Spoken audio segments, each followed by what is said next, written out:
Ito po yung kanyang napusuan, long range locator, tripod, antenna. Huwag mo siyang kalimutan na mabilis niyang mahanap. Katiit, yan, katiit. Makabuo po siya ng frequency.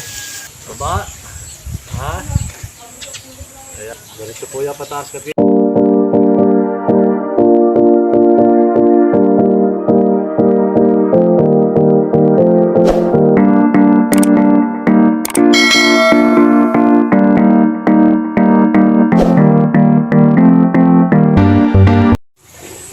Isang magandang araw at mapagpalang umaga sa ating lahat, mga kababayan, mga ka-TH. At muli po, samahan niyo ko sa panibagong i-upload kong video. Ito po ay napusuan ng ating isang ka-TH mula po sa Agusan del Norte, mga ka-TH. At ito po yung kanyang napusuan, long range locator, tripod, antenna. At muli ko po mga ka-TH, i-demo. Ayan, at dito mo siya babalahan. So, ano po yung ibabala, yun po ay lulukit ng ating tripod antenna.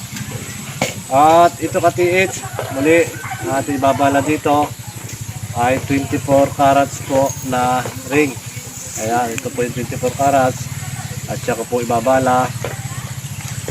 At ang ilulukit naman natin dito ka-TH ay itong porsilas na 18 carats.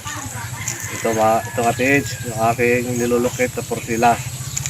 At ito ka-TH, pag pumunta ka doon sa site mo, itong ating antenna, huwag mo siyang kalimutan na ipahid sa lupa para mas mabilis niya makakabisado yung area, mas mabilis niyang mahanap yung ating pong target. Lalo na kapag ipinahid mo ito sa lupa at nagkaroon siya ng konting lupa doon po sa ating pupuntahan, doon sa ating lulukit. Ito ka-TH, ito yung ating lulukit, 18 carats na porsilas. Ito ka-TH, yan. At ang gagawin mo dito ka-TH sa ating pong mga kababayan, unahin po natin yung ating handle. Kailangan po siya hindi nagwiwigil.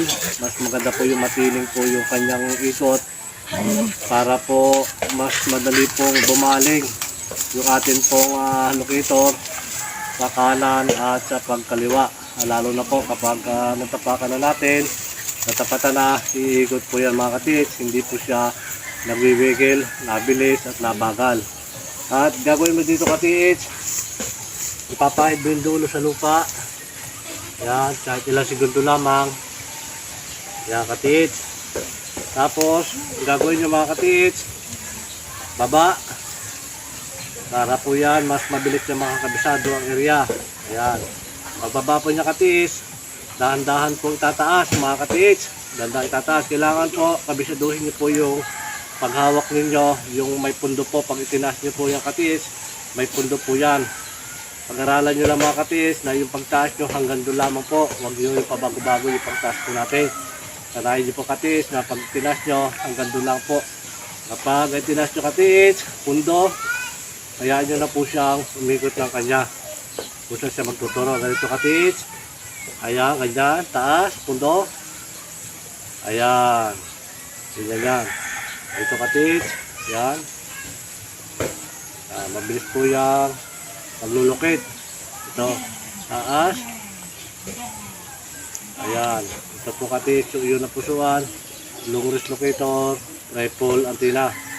Ayan. Pagkatapos ka-TH yan, pagpakaliwa na pong ikot, kukuhanin naman po natin sa kanan. Ito ka-TH. Ayan. Kanan naman po ang ating maglukit. Saka na naman siya. Ibig sabihin, ang purpose po mga ka-TH, kaya pinapayos ko yung bearing, i-align nyo na po yan. Yung madali po siyang kumaliwa at kumanan, hindi po mahihirapan siya. At ang gagawin nyo ka-TH, mula pa lamang po mga 50 meters or 100 meters ang layo nyo doon sa inyong pupuntahan. Pagbaba nyo na sa sakyan, doon nyo na po simulan yung paglocate. Hanggang sa po kayo ay palapit na ng palapit mga ka-TH. Para malaman po natin na kung meron po talagang hinahanap o yung sa atin pong target mga katits. At kapag nandun na kayo katits sa site at naituro na po ng ating tripod antenna o anumang locator na hawak ninyo, ang gagawin nyo katits ay paiikutan nyo siya para po malaman natin kung saan siya nakalagay at ating po kino-corner yung ating pong target.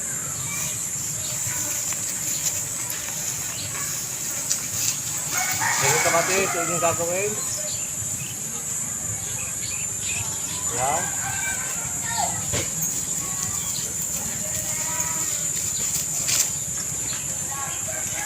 Ayan. Nandiyan po katits yung ating target.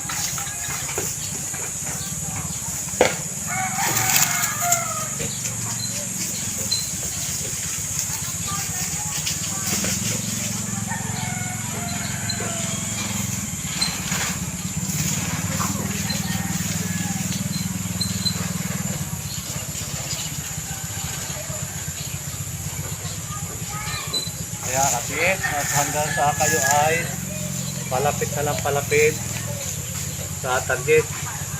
Ayan. Ganyan nga katits. Baba. Taas. Ayan. Mabilis yan katits. Baba. Taas. Ganyan lang katits ang inyong gagawin. At kapag napaikutan nyo na po, hanggang sa kayo ay palapit na lang palapit. Ayan katits. Ganyan. Ganyan, yan po katits. At dito na po itinuturo ng ating pong locator. Yung mga katits ay kino-corner po ng ating paglukit ng ating locator. At ngayon naman katits, ito po ay aking lalapitan. Gamit pa rin po itong locator tripod antenna, ganyo na napusuan po ng ating isang katits mula po sa Abusan del Norte. Ayan. Katits. Ayan, ganyan lang gagawin nyo. Hanggang sa po ito ay pagkatapatan. Ayan. Pagkatapatan po yung katits. Ayan po ay kusa na siyang iikot. Ayan. Ito po yung target nyo. Nasa paa po yung katits. Ayan. Ganyan po ang magiging reaksyon ng ating tripod antenna. Ayan katits. Hanggang sa makabuo po siya ng frequency. At tuloy na po siyang iikot. Ito katits, yung ating target, nasa pahan ko, kapag siya ay natatapatan na. Ayan. At muli, ulitin ulit katits. Ayan, ito. Baba. Ha? Ayan. Sigapin nyo lang katits, yung pagbaba nyo at pagtaas, isa po yung way dyan, pataas, hindi po nagagayon, pataas. Kailangan po ay diretso. May punter po tayo, may punterya tayo. Ayan, ganito. Pagtaas. Ayan. Kaya po yung katiis. At huwag naman po ito nakatingala. Kailangan yung tama lang po. 45 degrees yung atin pong locator. Ayan. Taas. At hayaan na po siyang gumalaw. Ayan. Ito. Ganyan lang katiis ang gagawin nyo. Taas. Pundo. Ayan. Ito po yung napusuan ng ating sa katits mula po sa Abusan del Norte. Ayan, ito katits. Long range locator, tripod antenna. Ito. Ayan. Ito lang yan katits. Pag natapatan na, yan na po ay kusa na siyang iikot. Ayan. Ito na po, ang liit. Yung napusuan. Ayan, hanggang sa yan po ay bumilis na lang, bumilis. Ayan. Ito katits. Ito, nasa paan ko. Ayan. Ganito po yung pataas katits. At ito katits ay huwag mo na siyang ididiretso ng pahabain pa. Yan lang, tapat mo na lang ganyan.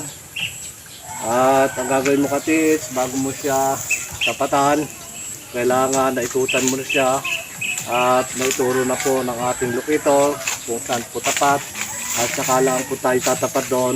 Malalaman natin kapag natapatan na, ito po ay kusang iikot.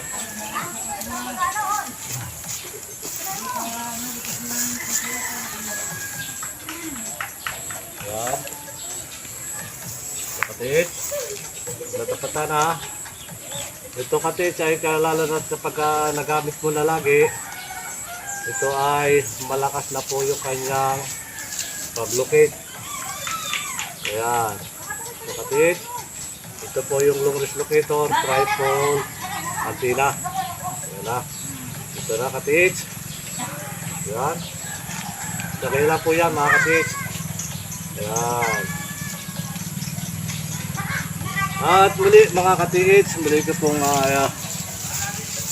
sinasabi at pinarating po sa lahat po ng ating mga kababayan, sa lahat po ng ating mga kapatid. Ako po ay hindi nagpapabayad at hindi rin po ako naniningil. Ako po ay tumutulong hanggat kaya ko pong puntahan at abot po ng aking sasakyan. Tutulungan ko kay mga katiits. At ngayon mga katiits, muli huwag pong kalimutan mag-subscribe at pasubaybay na rin po ako sa aking mga ina-upload na video. Maraming salamat po mga katiits, mga kababayan, at mabuhay po kayong lahat.